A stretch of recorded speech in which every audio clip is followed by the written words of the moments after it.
We have a little extra guest.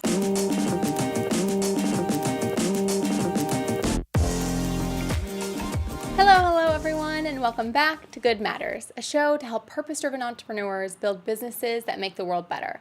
I'm Rachel Parker Chavez, and I'm here because I think it makes so much sense to use business to create good in the world, and I want to help you do it in a way that makes sense for you and your business and is truly impactful. If you're starting or growing a business and partnering with nonprofits is part of your model, this episode is for you. I talk a lot about the importance of cause partnerships and collaboration, but I, of course, don't know everything. So I'm sitting down with someone who's built a nonprofit from the ground up and grown it over the past 9 years into a national, truly impactful organization. Danny Mendoza, founder of Together We Rise. Together We Rise is a nonprofit organization dedicated to transforming the way youth navigate through the foster care system.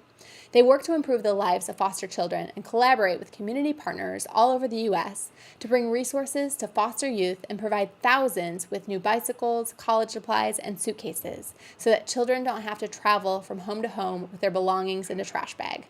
Danny and I are talking about the art of nonprofit business partnerships, what to ask, where to start, and how to make them work, as well as the patience and persistence it takes to build something truly great. I'd love to hear a little bit of like the backstory and what got you started in what everything has become with Together We Rise.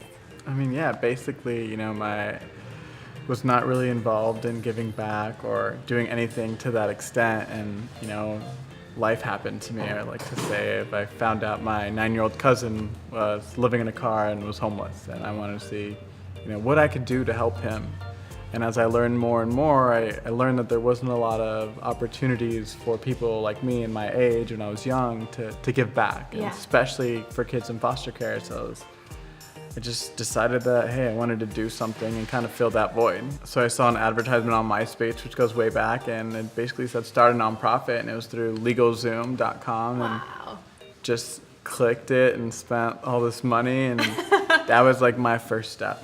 And from there, I invited all my friends to a pizza place to tell them what I started. And it was just an idea, even though we had started and incorporated, it was nothing. And, it took a few years to really develop into something permanent. At the very beginning stages of it, so nobody thought I was actually using the money for good. So we would actually dig through trash cans and recycle at our schools and, just raise money that way.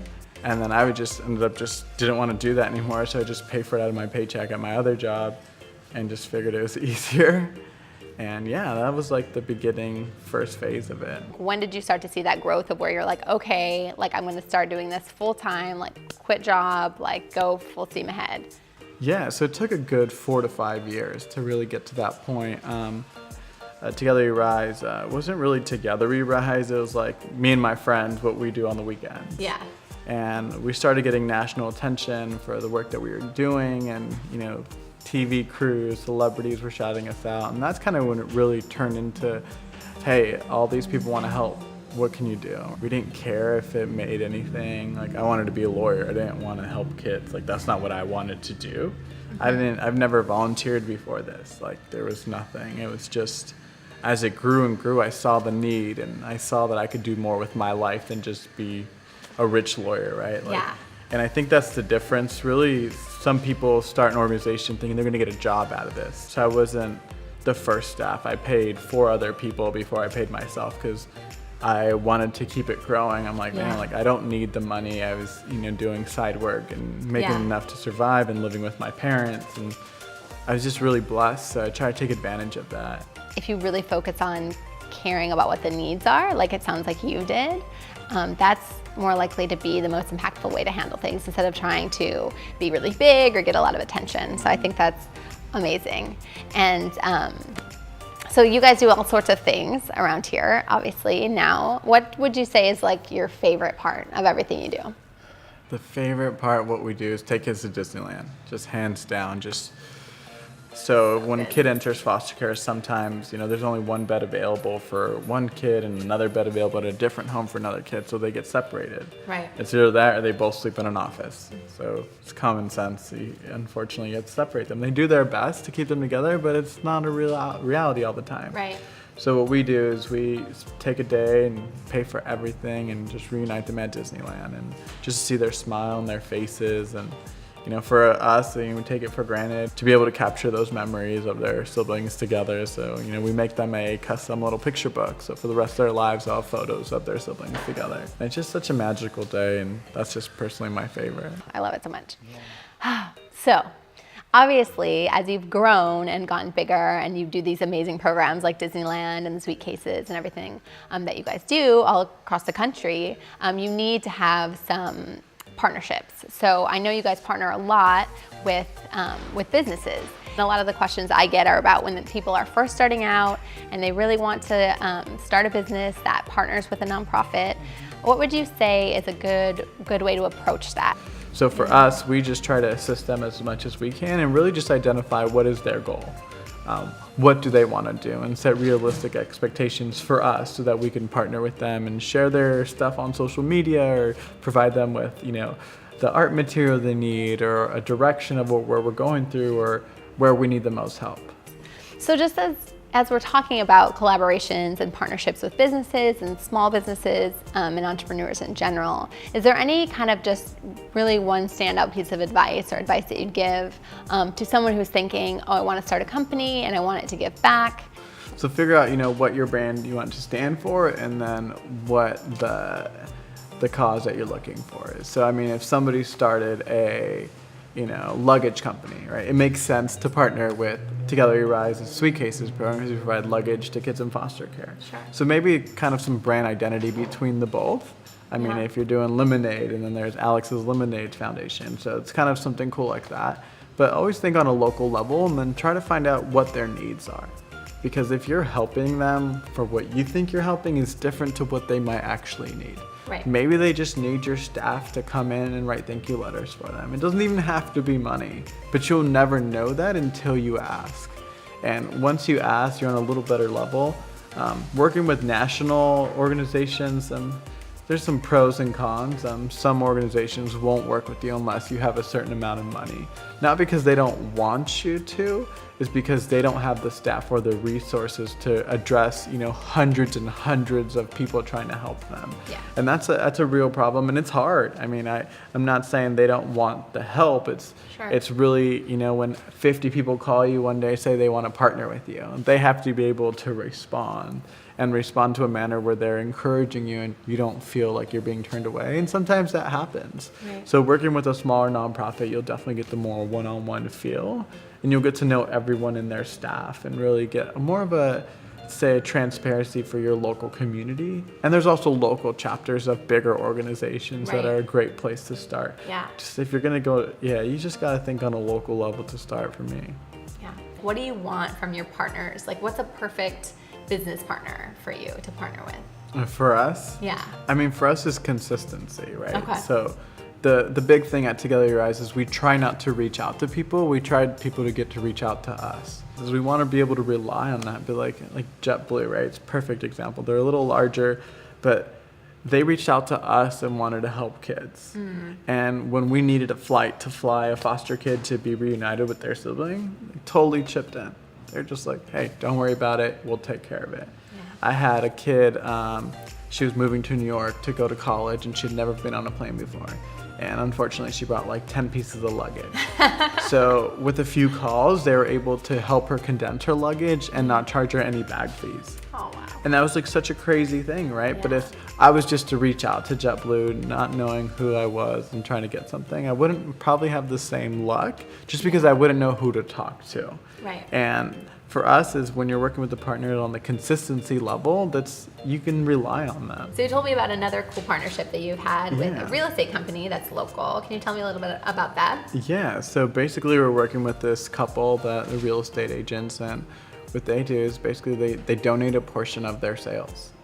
So they'll go out and recruit their own clients, they'll spread the word, they'll put our logo on their flyer, letting them know that they're helping.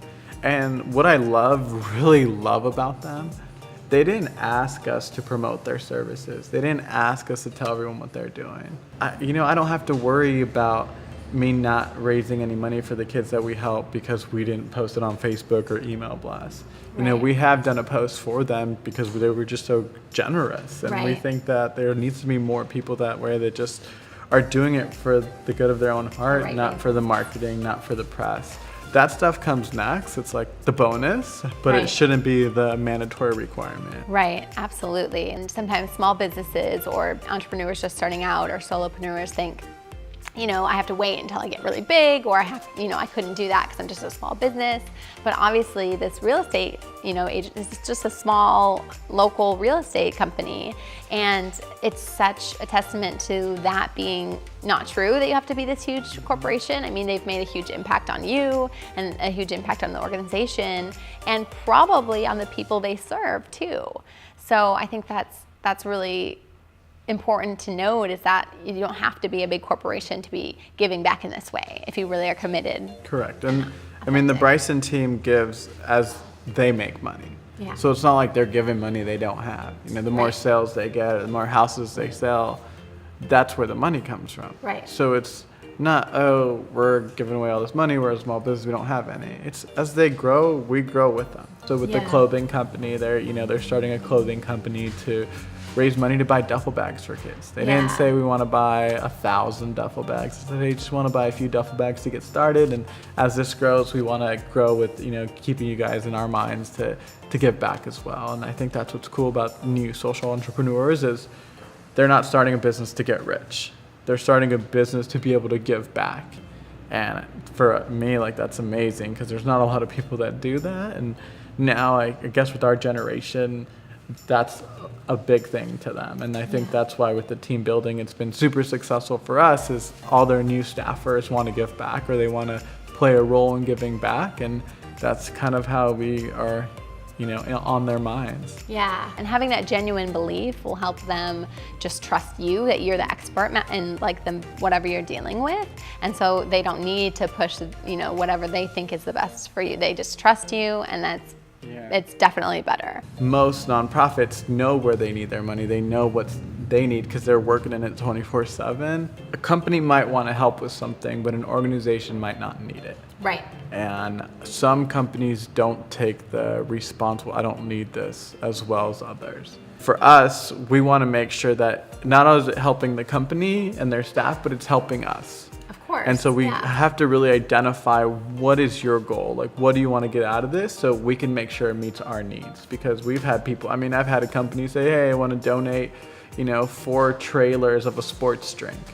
I'm like, what am I supposed to do with 4 trailers? They're like, well, you don't want it, why wouldn't you want it? I'm like, that's not that I don't want it, it's just there's staffing included with that. There's, facilities that we have to put those in, and we don't need that. And some companies don't have that same responsibility. Like, oh, okay. We like to work with people like, hey, this is what we need. And then we're like, hey, we want to help with those needs. Right. So really having those expectations set, knowing what you need and knowing what the organization needs, and really creating a real partnership. Yeah, I think with the business partnerships, I definitely think that any small business can help their local charity. It's just really what their goal is. If they're coming in thinking they want something in return, or they just need volunteer hours, then that might not be the case. It's, reaching out to a charity, local or national, and be like, hey, what do you guys need, so I can see if we can help. Because there might not be the charity for you, there might be another organization. But, I think if we had more small businesses that did that, it could help so much, because a lot of organizations need help. What would you say is a big takeaway for you, and just a piece of advice that you would give people as they're either starting or just starting this journey kind of just in entrepreneurship in general? Just doing something and not expecting something in return.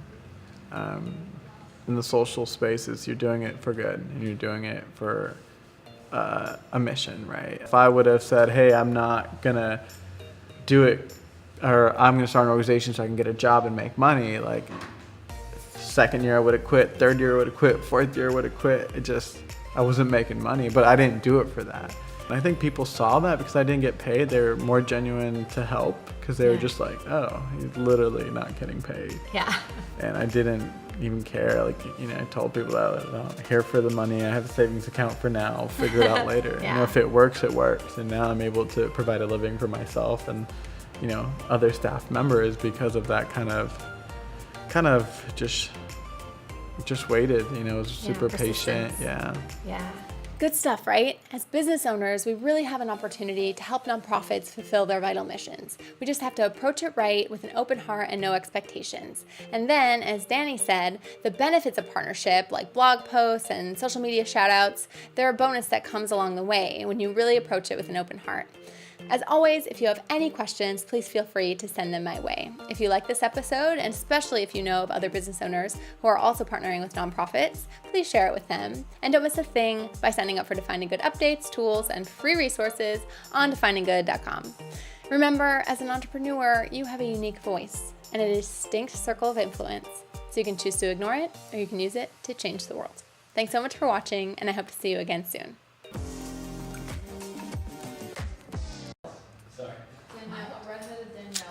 Redheaded, a girl named. Are you looking for a girl named Danielle? With red hair is my dream girl. This turned out to like a dating show. Okay. Surprise! So we are setting you up. My leg's dead. Sorry. I made you sit cross-legged like me. I don't think I've ever sat like that in my entire life.